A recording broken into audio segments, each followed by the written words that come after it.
Friends, સ્વાગત છે તમારા કિચનમાં। આજે આપણે બનાવીશું વરસાદની સિઝનમાં ગરમા ગરમ ખવાય એવા ટીકડી દાળવડા બનાવીશું। તો આ દાળવડા બનાવવા માટે મેં અહીંયા એક વાટકી જેટલી જે ફોતરાવાળી દાળ આવે છે મગની દાળ તે લીધેલી છે અને 2-3 પાણીથી એને સાફ ધોઈ અને પછી 5 થી 6 કલાક એને પલાળી દીધેલી છે। 5 થી 6 કલાક થઈ જાય પછી આપણે એને ઉપયોગમાં લઈશું। અહીંયા મેં 3 થી 4 લીલા મરચાં તીખા, આદું અને લસણ લીધેલું છે। હવે આપણે એમાંથી બધું પાણી નિતારી લઈશું। પાણી બધું નિતારી દઈ અને લગભગ 2 થી 3 ચમચી જેટલી દાળ આપણે પહેલાં એને સાઈડમાં રાખીશું, એક વાટકીમાં અલગથી રાખીશું। એનો ઉપયોગ આપણે આ દાળને મિક્સર જારમાં વાટી લઈએ પછી કરીશું। હવે આ બધી દાળને આપણે મિક્સર જારમાં લઈ લઈશું।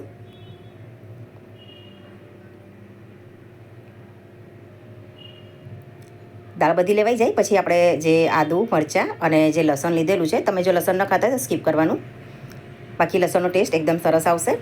તો આદુ, મરચાં અને લસણ બધું વસ્તુ અંદર ઉમેરી અને જરૂર મુજબ થોડું 1-2 ચમચી જેટલું પાણીની જરૂર પડે તો અંદર નાખવાનું અને આપણું બેટર તૈયાર છે।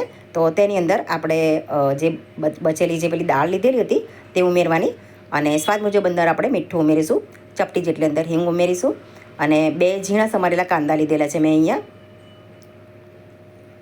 કાંદા ઉમેરવાના અને અડધી વાટકી જેટલી મેં અહીંયા કોથમીર પણ લીધેલી છે, તો કોથમીર આપણે ઉમેરી દઈશું અંદર। કોથમીર ઉમેરાઈ જાય પછી આપણે એને હાથની મદદથી આવી રીતે 1 મિનિટ જેટલું આપણે એને બરાબર આવી રીતે એક જ ડાયરેક્શનમાં આવી રીતે મિક્સ કરતા રહીશું। આમાં સોડા નાખવાનો નથી આવતો, વગર સોડાએ પણ એકદમ સરસ બનીને તૈયાર થાય છે, એકદમ સોફ્ટ અને એકદમ સરસ ટેસ્ટી બનશે। તો આવી રીતે આપણે એને 1 મિનિટ જેટલું હલાવતા રહીશું અને એક બાજુ આપણે કઢાઈમાં તેલ પણ ગરમ મૂકી દઈશું। તો 1 મિનિટ થઈ જાય પછી આપણે તેલ ગરમ આવી જશે એટલે આપણે તેલની અંદર આવી રીતે વડા મૂકી દઈશું।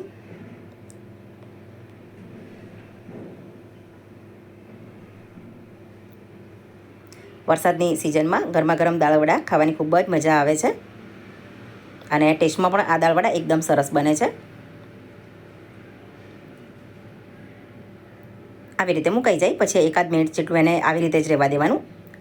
1 મિનિટ થઈ જાય પછી જ આપણે એની સાઈડ ચેન્જ કરીશું એટલે જે એ બાજુ છે તે આપણે એકદમ સરસ રીતે શેકાઈ જાય।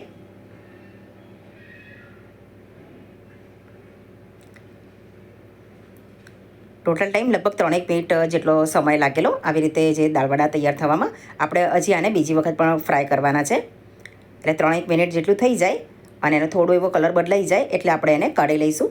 તમે જોઈ શકો છો આવો કલર થઈ જાય એટલે આપણે એને એક અલગથી ડીશમાં કાઢી લઈશું। પહેલાં ડીશમાં કાઢ્યા પછી આવી રીતે વાટકી અથવા જે ભાખરી શેકવાનું આવે છે તેનાથી આવી રીતે એને ચપટા કરી દેવાના છે।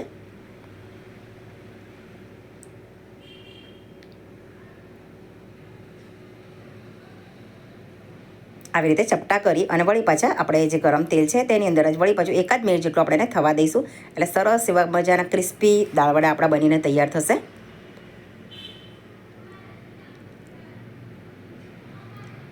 તમારે જો ચપટા ન કરવા હોય તો તમે એમને પણ દાળવડા ખાઈ શકો છો, જે મેં આવી રીતે ભજીયાની જેમ ઉતાર્યા છે તેવા પણ ખાઈ શકો છો, પણ આ સરસ એવા ક્રિસ્પી લાગે છે।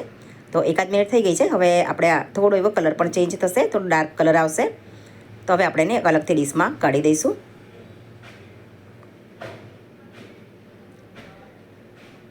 આ દાળવડા લીલા મરચાં જે આવે છે, આપણે મોળા મરચાં આવે છે તેને તળી દેવાના, તેની સાથે ટોમેટો કેચઅપ સાથે, ગ્રીન ચટણી સાથે, ચા સાથે પણ ઇવન બહુ જ સરસ લાગે છે। તો તમે એકવાર ઘરે જરૂરથી ટ્રાય કરશો। તમને જો મારી રેસીપી પસંદ આવી હોય તો મારી ચેનલને લાઇક, શેર અને સબસ્ક્રાઈબ કરશો। Thanks for watching.